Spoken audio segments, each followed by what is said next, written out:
देखें, जब भी कोर्ट का कोई भी फैसला होता है लेकिन आप जो है संतुष्ट नहीं हैं, हाई कोर्ट के द्वारा जो है एक तरह से कोई भी अगर कोई निर्णय को जो है खारिज कर दिया गया, ये तमाम चीजें हैं जो कि अगर ऐसा किया गया तो उस केस में जो है आप अगर आप चाहें तो यहाँ पर एक नियम है ना, जिसको एलपीए बोलते हैं। अब ये एलपीए कहने का मतलब, इसको अगर पूरा अगर देखें तो जो बोलते हैं कि लेटर जो है वो पेटेंट है ना, पेटेंट अपील। तो ये जो एलपीए है, अब जो भी याचिका करता है, जो आप याचिका दायर करेंगे उसी अदालत में, मान लेते हैं कोई भी प्रकार का आदेश जो है दे दिया गया, लेकिन आप चाहते हैं कि नहीं, आप उस आदेश के अगेंस्ट जो है अगर वो एक्शन लेना चाहते हैं, है ना। अब ये जो कानून है, ऐसा नहीं है कि कोई नया कानून है, यानी ये कानून कोई नया नहीं है। ये जो है उच्च न्यायालय में 1865 के समय से ऐसे नियम है कि जो भी मतलब एकमात्र उपाय है आप उसके लिए, उस याचिकाकर्ता के लिए, कि जो भी फैसले दिए गए, जो भी आदेश दिए गए, आप जो है अगर मान लेते हैं कि उसमें किसी प्रकार का समस्या है तो आप जो है एक तरह से लेटर पेटेंट अपील जो है आप दायर कर सकते हैं। लेकिन कैसे करेंगे, क्या प्रक्रिया होता है, जो ये सारा कुछ जो है एक तरह से जो भी प्रक्रिया होता है, अब आपको अगर आप ये करना चाहते हैं तो आप कर सकते हैं। आप किसी वकील से, अधिवक्ता से संपर्क करेंगे और जो है आप वहां पर ये कर सकते हैं। अब यहाँ पर ये जो है एलपीए आप हाई कोर्ट में और जो है एक तरह से सुप्रीम कोर्ट में भी ये नियम है। अब यहाँ पर जो सवाल है, ये कह रहे हैं सर हमारी जमीन पर हाई कोर्ट ने स्टे ऑर्डर, इसमें स्टे ऑर्डर हट गया, अब अपोजिट पार्टी जो है यहाँ पर एक तरह से वो एलपीए अपील की है, तो हम क्या करें। देखें, बिल्कुल आप अपोजिट पार्टी के द्वारा अगर ऐसा किया गया है तो उसके लिए एक विकल्प है, आपको अभी भी अपना पक्ष रखना है। अगर वो अपील किया है और आप अपने जगह पर सही हैं तो आज भी आपको अपना पक्ष रखने का काम करना है। और ये जो टॉपिक है इस पे एक कंप्लीट वीडियो हम बनाने का प्रयास करेंगे ताकि आप समझ सकते हैं कि इस तरह का समस्या अगर जिनके साथ उत्पन्न होता है उनको क्या करना चाहिए, और अगर आप जो है अगर एक तरह से एलपीए अगर दायर करना चाहते हैं तो आपको क्या क्या जो है प्रक्रिया करना होगा, कैसे करना होगा, तो उसको बताने का प्रयास करेंगे। वो कंप्लीट जो है वीडियो उस टॉपिक पे लाने का प्रयास करेंगे। अगला सवाल है कि सर एक मकान जो कि हमारे दादाजी के नाम है, क्या वो उसको यानी मेरे पिताजी को हिस्सा दिए बिना बेच सकते हैं, है ना। मेरे पापा एवं चाचा जो हैं वो 2 भाई हैं। देखें, एक सीधी सी बात है कि जो आपका मकान है वो दादाजी के नाम पर है और सीधी सी बात है, अगर वो बेचना चाहें तो बेचने के लिए स्वतंत्र हैं, लेकिन दादाजी का संपत्ति है तो जो आपके पिता हैं और चाचा हैं, है ना, वो चाहें तो अपना कानूनी रूप से अपना हक का दावा कर सकते हैं। और अब तो आप एक तरह से दादा के जो है एक तरह से पोते भी हैं, तो वो भी जो है अगर आप भी चाहें तो अपना दावा जो है वो कर सकते हैं, इसलिए कि आप भी उस परिवार के उत्तराधिकारी हैं। आपको लगेगा कि आप बच्चे हैं, लेकिन जो है जन्म से जो है आपका संपत्ति पे अधिकार है। जब आपका जन्म हुआ उसी दिन से जो है संपत्ति पे आपका अधिकार होगा। अगला सवाल है कि सर हम 4 भाई हैं, मैं सबसे बड़ा हूं, हमारी पैतृक संपत्ति है, मेरे भाइयों ने मेरा जो है पिताजी से वसीयत बैनामा करा लिया है, मुझे अब ये बात पता चला है कि मैंने अपना हक लेने के लिए मुकदमा डाल दिया है। 6 साल मुकदमा चलने के बाद एसडीएम ने मेरा खिलाफ फैसला दिया, मुझे पूरी तरह जो है टूट चुका हूं। अब आपको सिविल कोर्ट जाना चाहिए, ठीक है, सिविल कोर्ट जाएं आप, है ना। और देखें, जो एक तरह से जो भी एसडीएम कोर्ट में फैसला दिया गया, आपको इतना समय लग गया और इतना समय तो वहां नहीं लगना चाहिए, लेकिन आप सिविल कोर्ट में जाएं, एक बार फैसला जो होगा या तो उसको मानना पड़ेगा और नहीं तो उसके अगेंस्ट जो है उस व्यक्ति को फिर जो है उच्च न्यायालय में या उससे जो अपर कोर्ट है वहां पर जाना होगा। यानी फैसला मानना तय है, कोई अगर नहीं मानता है तो आगे उसको समस्या हो सकता है। अगला सवाल है कि सर मेरे चाचा संपत्ति हड़पना चाहते हैं, मैं सिविल कोर्ट में केस फाइल जो है करता हूं तो लगभग जो है एक तरह से फाइनल पैसा कितना लगेगा, और मेरा जो है कैरेक्टर सर्टिफिकेट तो नहीं खराब होगा। मेरे साथ पापा हैं और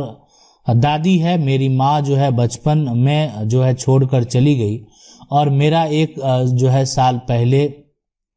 और मेरे जो है 1 साल पहले डेथ हो गए हैं। मेरे अपने पापा का जो है यहाँ पर इकलौता पुत्र हूँ।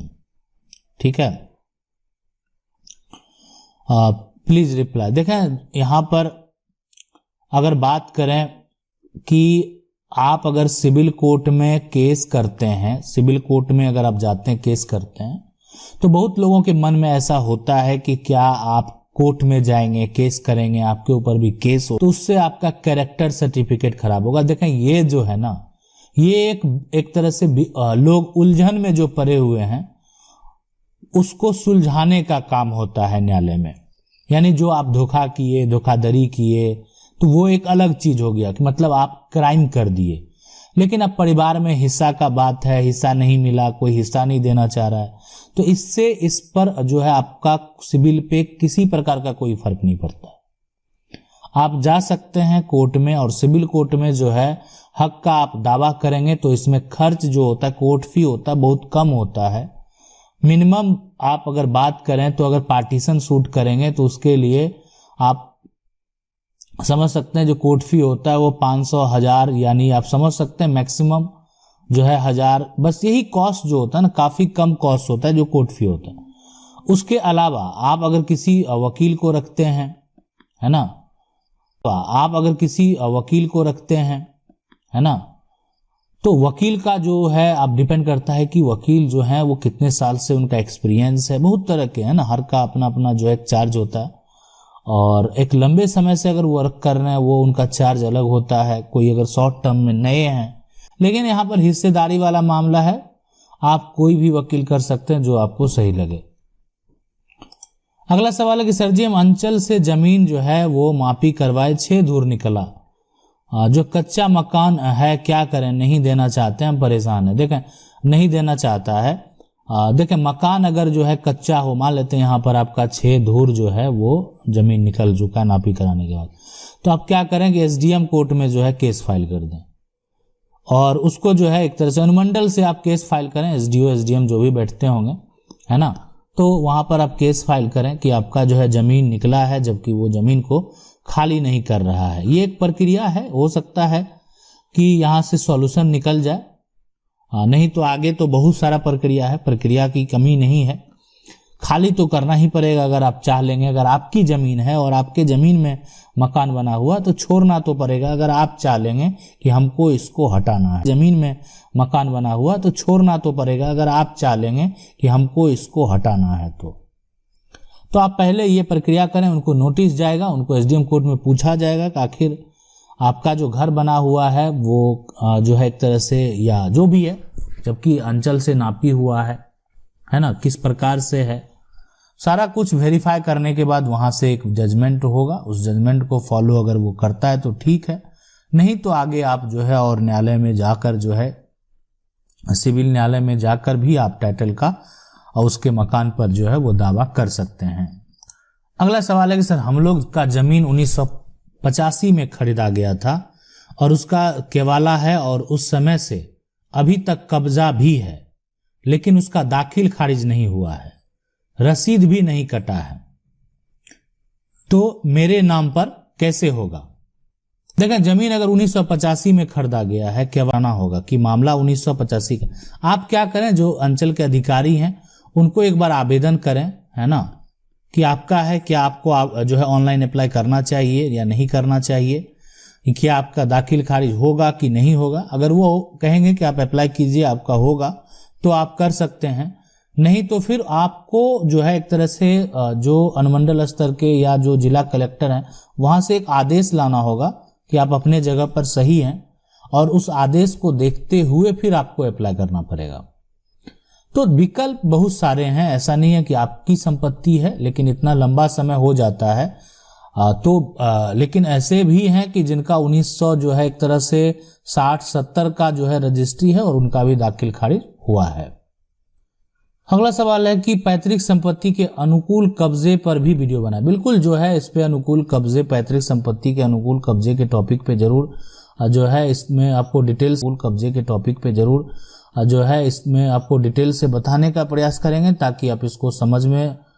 जो है एक तरह से आ जाए कि आखिर इसका क्या प्रक्रिया होता है। और यहाँ पर जो है कि दूसरे गांव में रहते हैं तो भी क्या जो है करे अगर अन्य शहर जो है अन्य शेयर होल्डर पूरी जमीन बेच दे तो क्या करें। बिल्कुल पैतृक संपत्ति को लेकर जो है इससे संबंधित जो भी है कब्जा को लेकर या एक तरह से खरीद बिक्री को लेकर वो हम भी आपको डिटेल से बताने का प्रयास करेंगे ताकि आप उसको जानें और उसको समझ सकें। आशा करते हैं वीडियो अच्छा लगा होगा। वीडियो अच्छा वीडियो को लाइक जरूर करें, चैनल को पहली बार देख रहे हैं सब्सक्राइब करके जो